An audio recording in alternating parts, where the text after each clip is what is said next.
The sun burned my skin as I stood at the intersection, holding up another bottle of water to a driver who waved me away without even looking. My feet ached, my back screamed, but I couldn't stop.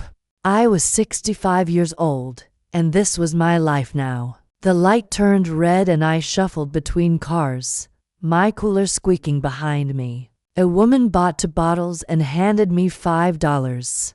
She didn't wait for change. Her eyes held pity, and that hurt more than my swollen ankles. Then I heard it, the smooth purr of an expensive engine. I turned and my breath caught. A black luxury SUV, brand new, gleaming under the sun. The window rolled down, and there he was. Daniel, my son. His hair perfectly styled, his shirt crisp and white. Our eyes met. For a moment, neither of us moved. My hand still clutched a warm water bottle. His hand rested on a leather steering wheel that probably cost more than my monthly groceries. The light changed. He drove away without a word. I stood there in the exhaust fumes, cars honking around me, and something cracked inside my chest. 6 months ago, I buried my husband. Robert served this country for 25 years. He promised me I'd be taken care of. He promised the military pension would keep me safe. So why was I here? Why was I selling water on the streets while my son drove a car that cost more than my house? A truck driver leaned out his window. "Ma'am, you okay?" I wasn't okay. Nothing was okay. And I was about to discover just how wrong everything had gone. Before continuing, if this story is touching your heart, subscribe to the channel and tell us in the comments where you are watching from. Don't forget to ring the notification bell, because every day I'm bringing you stories of women who turn their deepest pain into a new good way of living their lives. That night, I sat in my kitchen staring at a disconnection notice from the electric company. Final warning, it said. Payment overdue. 90 days. My hands shook as I read it again. 90 days. 3 months of unpaid bills. But I'd given Daniel the money. I'd given him everything. Let me go back. Let me tell you how I got here. Standing at intersections like a beggar while my own son drove past in luxury. 43 years ago, I married Robert.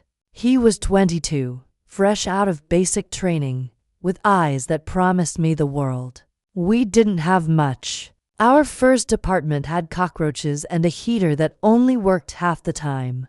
But we had each other, and that was enough.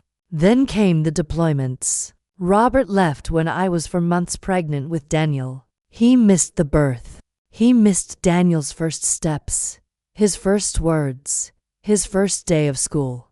The military took him to places he couldn't talk about, doing things that gave him nightmares for years. And I stayed home.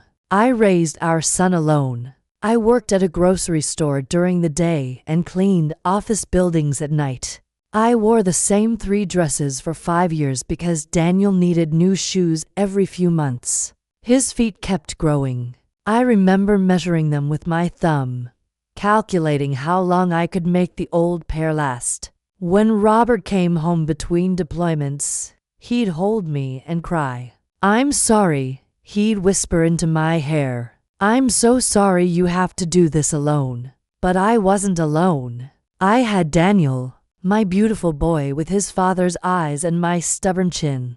I taught him to read before kindergarten.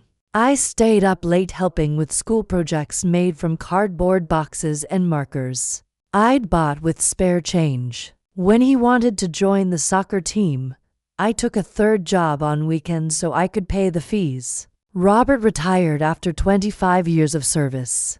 His back was broken from carrying heavy equipment. His hearing was damaged from explosions. His mind carried scars no doctor could see. But we finally had stability. The military pension, he told me, holding my hands across our small kitchen table. "We're going to be okay now. When I'm gone, you'll still get it."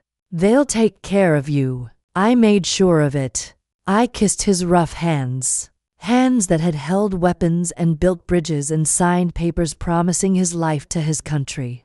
We had 15 good years. 15 years of finally being together. We took walks in the park. We watched our grandson Noah, our granddaughter, Emma grow from a baby into a sweet little girl. We sat on our porch drinking coffee and not talking because we didn't need to. Then came the cough.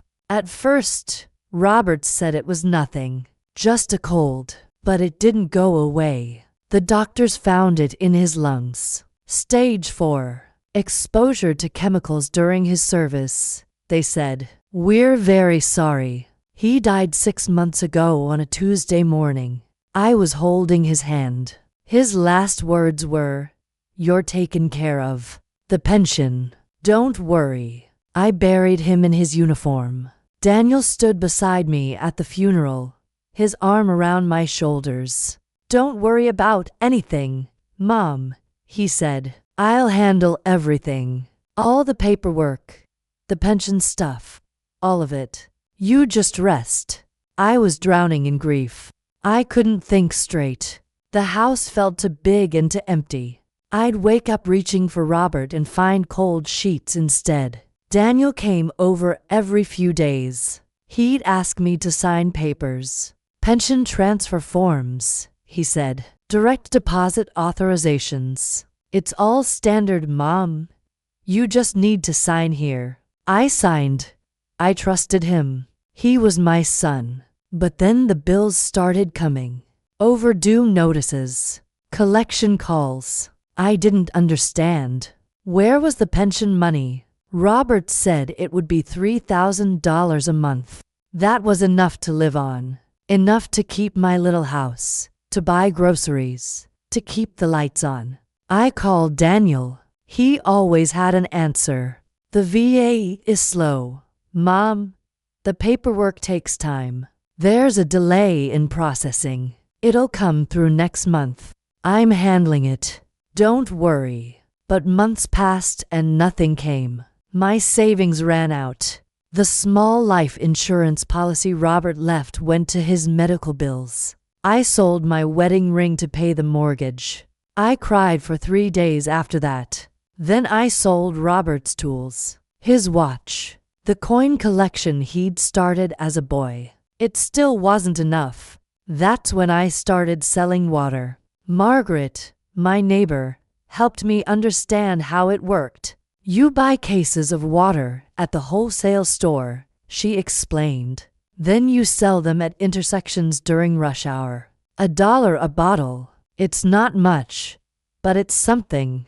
I was 65 years old with arthritis in my knees and I was standing in traffic, selling bottles of water. The first day, I cried the entire time. A police officer stopped and asked if I was okay. I lied and said yes. What else could I say? That my dead husband's pension had vanished? That my son kept making excuses?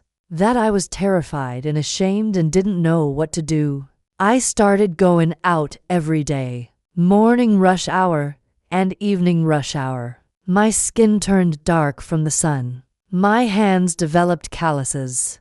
I lost weight because I was too tired to eat. And then, 3 weeks ago, I saw Daniel's new car. Not just at that intersection. I started noticing it everywhere. Parked in front of expensive restaurants. Outside the luxury shopping center across town. Once, I saw Veronica, his wife, getting out of it wearing a dress that probably cost more than my monthly water sales. Something was wrong. Something was very wrong. But I didn't know how to use a smartphone. I didn't understand computers or bank websites or online accounts. When Daniel set up my phone after Robert died, he'd said, "Don't worry about any of this, Mom. I'll handle everything for you. You don't need to learn all this technology stuff." So I'd let him handle everything. And now I was standing at intersections while he drove past in a car worth $50,000. I sat in my dark kitchen. I'd started turning off lights to save electricity and stared at that disconnection notice. Tomorrow, I decided, tomorrow I would ask Margaret for help. She knew about computers. She could help me understand what was happening. Because deep in my gut, in that place where mothers know things about their children, I already knew the truth. I just wasn't ready to face it yet. Margaret opened her door before I could knock. She must have seen me standing there, trying to gather courage. "Come in, sweetheart," she said, taking my arm gently. "You look like you haven't slept." I hadn't. For 3 nights. I'd laid awake staring at the ceiling. Robert's words echoing in my mind. "You're taken care of. The pension. Don't worry." Margaret made tea. Her kitchen smelled like cinnamon and safety. She sat across from me and waited. She didn't push. She just waited until I could speak. "I need help," I finally said. "I need to see my bank account. I need to know where the pension money is going." Her face softened with understanding. She'd suspected something, I realized. She'd watched me leave every morning with that cooler, watched me come home exhausted every night. She'd known something was terribly wrong. "We can go to the library," she said. "They have computers. I'll help you." An hour later, we sat in front of a glowing screen at the public library. My hands were shaking so badly that Margaret had to type for me. "What's your bank?" she asked gently. I told her. She pulled up the website. "Do you know your account number?" I had Robert's old checkbook in my purse. The account we'd shared for 40 years. I read her the numbers. She typed, clicked, then her face went pale. "What?" I whispered. "What is it?" She turned the screen toward me. There it was. My account. Robert's and mine. The balance showed to $137. "That's impossible," I said. "The pension should be depositing every month. $3,200. Robert told me. The VA told him. Margaret scrolled down through the transaction history. Her finger stopped on the screen. "Look," she said quietly. "There. Do you see that? 6 months ago, right after Robert died, there was a transfer. Every penny in our account had been moved somewhere else, and every month since then, nothing had been deposited into this account. Where did it go?" My voice didn't sound like mine. Margaret clicked another link, then another. She was good with computers. Better than I'd realized. She found something called transaction details, account transfers, numbers and codes that meant nothing to me. Then she found it. The money had been transferred to a joint account. My name was on it, and so was Daniel's. "I don't have a joint account with Daniel," I said. "I never opened anything with him." Margaret's jaw tightened. "Did you sign anything after Robert died? Any papers Daniel brought you?" My stomach dropped. Yes, he brought me papers. "Pension transfer forms," he'd said. "Standard paperwork." She clicked more buttons. Found more records. The joint account had been opened 2 weeks after Robert's funeral. My signature was on the application. I stared at it on the screen. It looked like my signature, but I didn't remember signing anything like that. "And the deposits," Margaret said, her voice shaking now. "Look at the deposits. Every month for 6 months. $3,200 had been deposited into that joint account. Robert's military pension, the money that was supposed to keep me safe. And every month, it had been spent." Margaret pulled up the transaction history. Car payments, $1,300 a month. Luxury department stores, designer boutiques, expensive restaurants. A payment to a home renovation company for $15,000. "That's his new kitchen," I whispered. Veronica showed me pictures. marble countertops. She was so proud. I thought I might vomit. My son had stolen from me. My son had taken his dead father's pension and bought himself a new life, while I sold water on the streets. We need to print this, Margaret said. All of it. We need evidence. She helped me print page after page. Bank statements, transaction records, the joint account application with my forged or coerced signature. Then we went back to my house. Margaret made more tea that I couldn't drink. She sat beside me on my worn couch, holding my hand while I stared at the papers spread across my coffee table. 6 months, $19,000 to $100. Stolen. I need to see him, I said. I need to ask him why. Margaret squeezed my hand. Not alone. You shouldn't face him alone. But I wasn't listening. I grabbed my purse and the papers and walked out before she could stop me. I drove to Daniel's house. My hands gripped the steering wheel so hard they hurt. My old car rattled and wheezed. It was 15 years old and needed work I couldn't afford. Daniel's house sat in a neighborhood I'd never be able to afford.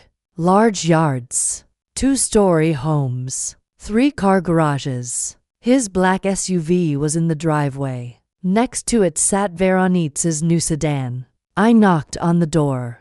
Pounded, really. Veronica answered. Her face soured when she saw me.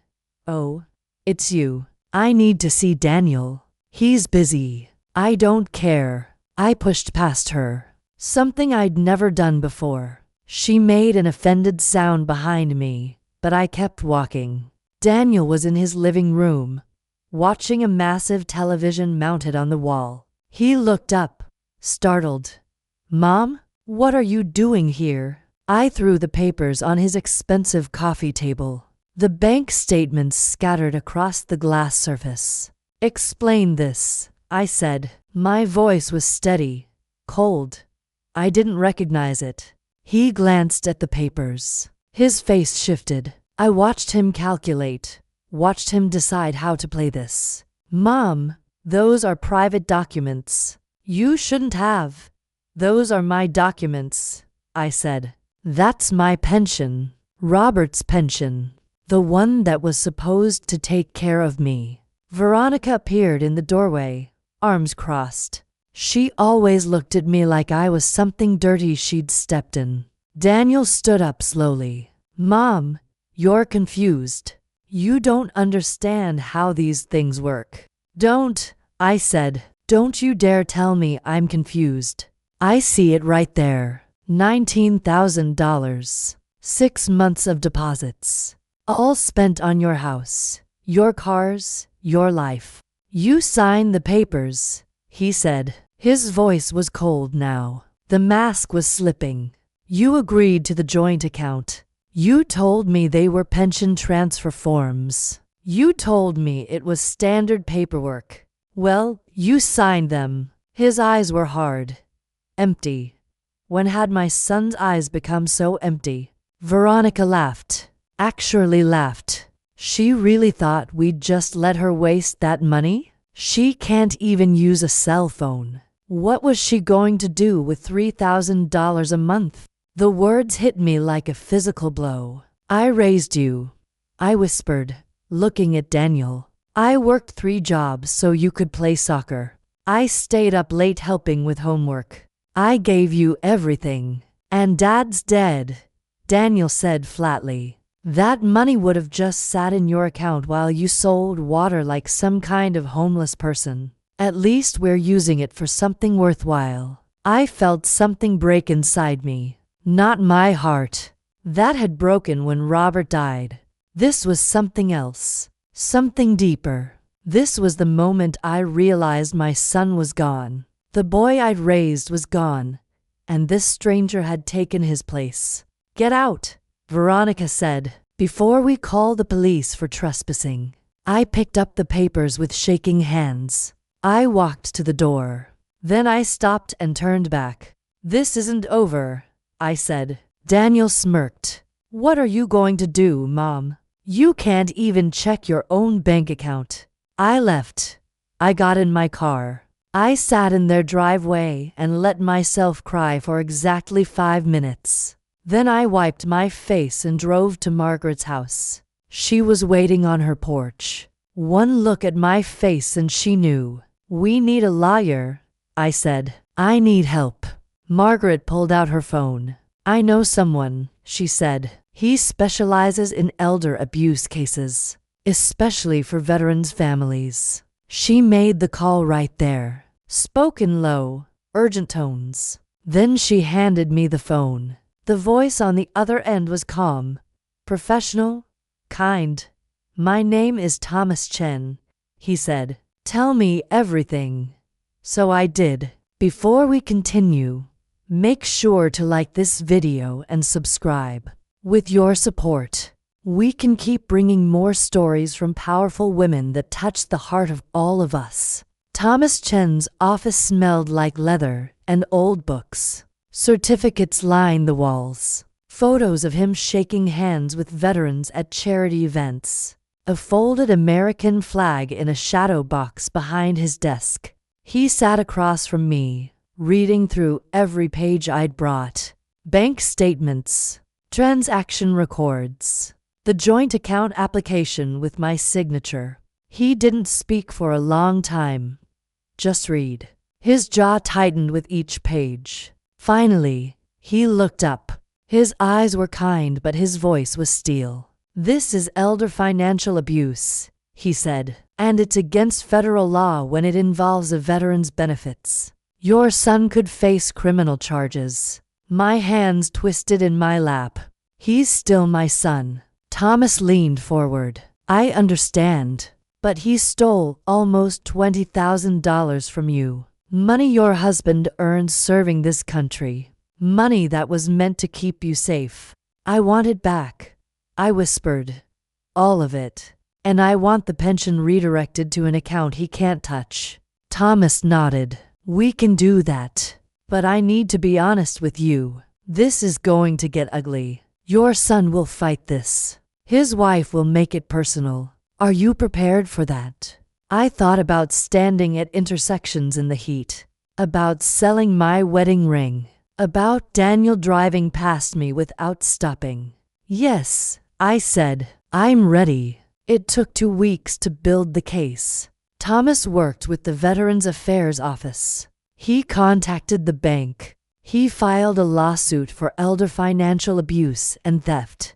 He got court orders to freeze Daniel's accounts pending investigation. And then he did something I didn't expect. He arranged a meeting. A mediation, he called it. Before this goes to court, he said, we give them one chance to make this right. Sometimes the threat of criminal charges is enough. The meeting was scheduled at Thomas's office. Neutral ground. I didn't sleep the night before. I kept thinking about Daniel as a little boy. The way he'd hug me when I came home from work. The way he'd called me mama until he was 7 years old. Where had that boy gone? Margaret drove me to Thomas's office. She squeezed my hand before I went inside. You're doing the right thing, she said. Remember that. Thomas met me in the lobby. He looked sharp in his suit, professional and confident. They're already here, he said quietly. In the conference room. Are you ready? I nodded because I couldn't speak. We walked down a hallway. Thomas opened a door and I stepped into a room with a long wooden table. Daniel sat on one side with Veronica and another man in a cheap suit. Their lawyer, I assumed. Daniel's face was hard, angry. Veronica looked at me with pure contempt. I sat across from them with Thomas beside me. The other lawyer spoke first. His voice was oily, dismissive. My clients are willing to return a portion of the funds if you drop this ridiculous lawsuit. Thomas didn't even blink. Your clients stole $19,000 to $100 in veterans' benefits from a 65-year-old widow. That's a federal crime. There is no negotiation here. Daniel leaned forward. She signed the papers. This is all legal. You told me they were pension transfer forms, I said. My voice shook, but I forced the words out.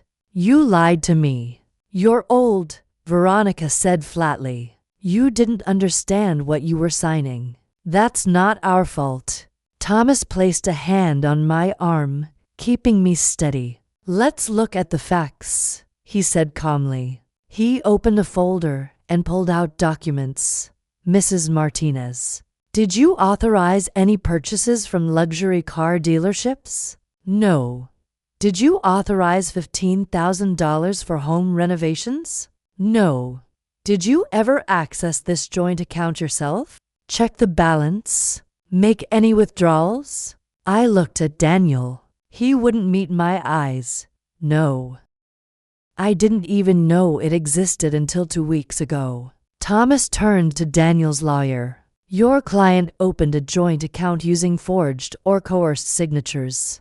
He then systematically drained veterans' benefits meant for his widowed mother. While she sold water on the streets to survive, he bought luxury vehicles and renovated his home. That's not proven, the other lawyer said weakly. We have bank records. We have witness statements from neighbors who saw her working while her son lived in luxury. We have everything we need. Daniel's face was red now. You don't understand, he said. You don't know what it was like growing up with Dad gone all the time. Do you know what I sacrificed? You sacrificed. The words exploded out of me. I worked 3 jobs. I raised you alone. I went without so you could have everything. And now you're trying to ruin my life over some money. Some money? My voice broke. That was your father's pension. He served 25 years so we'd be taken care of. And you stole it. Veronica slammed her hand on the table. She's just a bitter old woman who can't accept that her precious son has a better life than she does. Thomas stood abruptly. This meeting is over. He looked at Daniel's lawyer. You have 48 hours to agree to full restitution and sign over control of the pension account. Otherwise, we proceed with criminal charges. Elder abuse, theft, fraud. Your client will face federal prosecution. You can't do this, Daniel said. His voice was different now. Scared. I already did, Thomas said. The paperwork was filed this morning. We left them sitting there. I walked out on shaking legs, Margaret waiting in the lobby to catch me when I stumbled. 2 days passed. Silence. Then Thomas called. They've rejected the settlement. We're going to court. My stomach dropped. Criminal court. Civil first. To recover the money and redirect the pension. But yes, I've also referred this case to the federal prosecutor's office. They'll decide about criminal charges. The court date was set for 3 weeks later. 3 weeks of barely sleeping. 3 weeks of Margaret making me tea and holding my hand. 3 weeks of wondering if I was doing the right thing. Then, 1 week before court, something happened that changed everything. I went to Daniel's house. Not to fight. Not to argue. I went because Emma, my granddaughter, had called Margaret's phone. She'd asked if I could come see her. Grandma, her small voice had said, "Please, I miss you." So I went. I knocked on the door. Daniel answered. His face was haggard. He'd lost weight. There were shadows under his eyes. "Emma wants to see me," I said simply. He stared at me for a long moment. Then he stepped aside. Emma ran down the stairs and threw herself into my arms. She was 12 years old, all long legs and her father's eyes. She held me tight and I felt her shaking. "I miss you," she whispered. "Why don't you come over anymore?" Over her head, I saw Daniel's face crumble. Just for a moment. Just a flash of the boy I'd raised. Veronica appeared at the top of the stairs. She started to say something, but Daniel held up a hand. "Not now," he said to her, His voice was flat, defeated. I sat on their expensive leather couch with Emma curled against me. She told me about school, about her friends, about how the house felt different lately. Scary, she said. Everyone's always angry. Daniel sat in a chair across from us. He watched his daughter with me, watched her feel safe in a way she apparently didn't feel in this house anymore. Finally, Emma went to the kitchen to get us cookies. The moment she was gone, Daniel spoke. I don't know what I was thinking. His voice was barely audible. We had so many bills. The house, the cars. Veronica wanted things. And I thought you didn't need it. I thought I could just borrow it for a while. You left me selling water on the streets, I said quietly. You drove past me and didn't stop. I know. He put his head in his hands. I know. God, I know. Then why didn't you stop? Because I'm a coward. He looked up at me. His eyes were red. I'm a coward and I destroyed everything, just like I always do. Emma came back with cookies. We ate them together, the three of us in that cold, expensive house. When I left, Daniel walked me to the door. Mom, he said, I'm sorry. I know it doesn't fix anything, but I'm sorry. I looked at him, really looked at him, and I saw it finally. The scared little boy who'd cried when his father deployed. The teenager who'd tried so hard to be the man of the house. The adult who'd never learned how to be enough. I'm sorry too, I said. Sorry I didn't see this coming. Sorry I couldn't teach you better. The court date is next week, Thomas told me that night on the phone. They still haven't agreed to settle. Are you ready? I thought about Emma's face. About Daniel's apology that came too late. About Veronica's contempt and Robert's broken promises. Yes, I said, I'm ready, because this wasn't just about money anymore. It was about dignity. It was about standing up when everything in you wants to fall down. It was about proving that even at 65, even after losing everything, I was still here. I was still fighting. And I wasn't going to stop. The courtroom was smaller than I'd imagined. Wooden benches worn smooth by decades of people seeking justice. An American flag stood in the corner, and I thought about Robert, about his uniform, about the promises this country had made to him. Thomas sat beside me at the plaintiff's table. His presence was steady, solid. Across the aisle, Daniel sat with Veronica and their lawyer. He didn't look at me. Not once. Margaret was in the gallery behind me. I could feel her there, a quiet strength at my back. The judge entered, an older woman with steel gray hair and sharp eyes that missed nothing. We all stood. The proceedings began. Thomas presented everything. Bank records showing the joint account opened 2 weeks after Robert's death. Transaction histories proving $19,000 to $100 spent on luxury items. While I worked the streets. Witness testimony from Margaret about my circumstances. Then came the forensic signature analyst, a specialist Thomas had hired to examine the joint account application. The signature appears authentic, the analyst testified, but the circumstances suggest coercion or misrepresentation. The document was signed during a period of acute grief and vulnerability, and there's evidence the signer believed she was signing something entirely different. Daniel's lawyer tried to argue, tried to claim I'd known exactly what I was signing, tried to paint me as vindictive, as a bitter mother trying to control her adult son. Thomas destroyed every argument with calm precision. Then it was my turn to testify. I walked to the witness stand on trembling legs, placed my hand on the Bible and swore to tell the truth. Sat down and looked at the judge. She asked me to explain what had happened. So I did. I told her about Robert's 25 years of service, about raising Daniel alone during deployments, about the promise that I'd be taken care of after Robert died.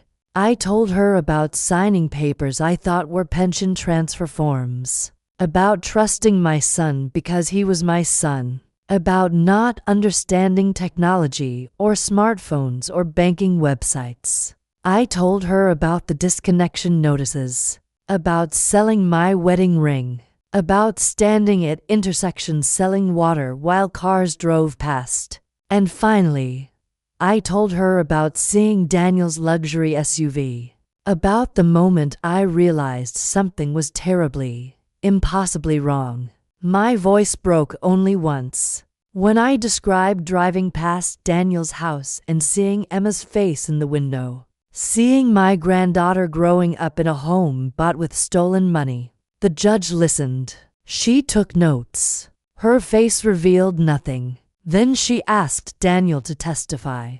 He stood slowly, walked to the stand. He looked smaller somehow, diminished. The judge asked him directly, "Did you tell your mother the joint account was for pension transfers?" He hesitated. Then, quietly, "Yes. Did you intend to return the money?" Another pause. I thought I could pay it back before she noticed. But you didn't. No. And during this time, were you aware your mother was working on the streets to support herself? His voice was barely a whisper. Yes. The judge leaned back. She looked at the papers in front of her. Then she looked at me, at Daniel, at all of us. "I've been a judge for 23 years, she said. "I've seen a lot of things. But elder financial abuse committed by a child against a parent, that's a special kind of betrayal." She turned to Daniel. "Your father served this country honorably. That pension was earned through sacrifice and service. It was meant to care for your mother in her final years. Instead, you stole it. You stole it and bought yourself comfort while she suffered." Veronica shifted in her seat. The judge's eyes cut to her. "And you, Mrs. Martinez, actively participated in spending money you knew didn't belong to you." The judge looked down at her papers again. Then she spoke. "I'm ruling in favor of the plaintiff. Full restitution of $19,100 to be paid within 90 days. The joint account will be closed immediately.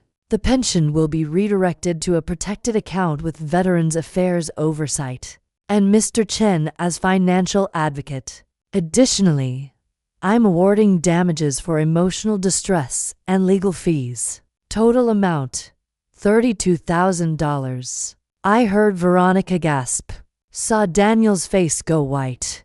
Furthermore, the judge continued, "I'm referring this case to the federal prosecutor's office for potential criminal charges related to veterans' benefits fraud." She banged her gavel. Court adjourned. It was over. Thomas put a hand on my shoulder. "You did it," he said quietly, "but I didn't feel victorious. I just felt tired." We walked out of the courtroom. Margaret hugged me in the hallway. The reporters who'd shown up because elder abuse cases involving veterans were newsworthy apparently asked for comments.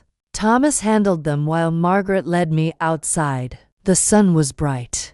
Too bright. I stood on the courthouse steps and just breathed. "Mom." I turned. Daniel stood a few feet away. Veronica was already walking to their car, her face furious. He looked at me with those empty eyes that used to be so full of light. "I'm sorry," he said. "I know," I replied. Can you ever forgive me?" I thought about that. Really thought about it. About forgiveness and family and all the complicated ways we hurt the people we love. "I don't know," I said honestly. "Maybe someday, but not today." He nodded. Swallowed hard. "Emma wants to see you. She keeps asking." "Then bring her to my house," I said. "This weekend. Just Emma, not Veronica." He nodded again and walked away. 3 months later, The money was returned. All of it. Daniel had to sell Veronika's car and take out a loan against his house. Veronika filed for divorce 2 weeks after the settlement. She'd married money, and when the money disappeared, so did she. The pension was redirected exactly as the judge ordered. Thomas helped me set up a simple system where I could see my account without needing to understand all the technology. Every month, $3,000 to $100 appeared like clockwork. Protected. Safe. I didn't go back to selling water.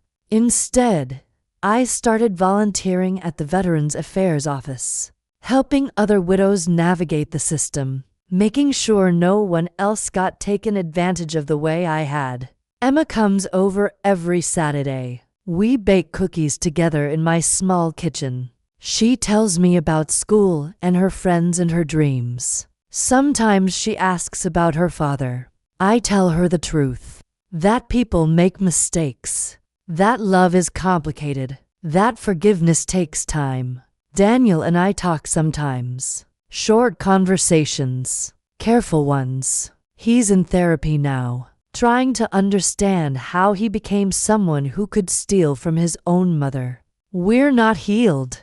Maybe we never will be. But we're talking, and that's something. Last week, I visited Robert's grave. I sat on the grass beside his headstone and told him everything. I'm okay now, I whispered. You kept your promise. The pension came through. I'm taken care of. The wind rustled through the trees. Somewhere a bird sang. I'm okay, I said again. And this time, I believed it. Because I'd learned something through all of this. I'd learned that strength isn't about never falling down. It's about standing back up when everything in you wants to stay broken. I'd learned that dignity isn't given. It's claimed. It's fought for. It's earned every single day by choosing yourself, even when it costs everything. And I'd learned that at 65 years old, selling water on street corners, betrayed by my own son, I was still here, still standing, still fighting. And that was enough. Tell me in the comments, have you ever experienced something like this? Have you ever been betrayed by someone you trusted completely? Your story matters, and we're here to listen. And if this story moved you, click on the next video that's appearing on the screen now. I'm sure you'll be surprised by this new emotional and heartbreaking story I have right here to tell you.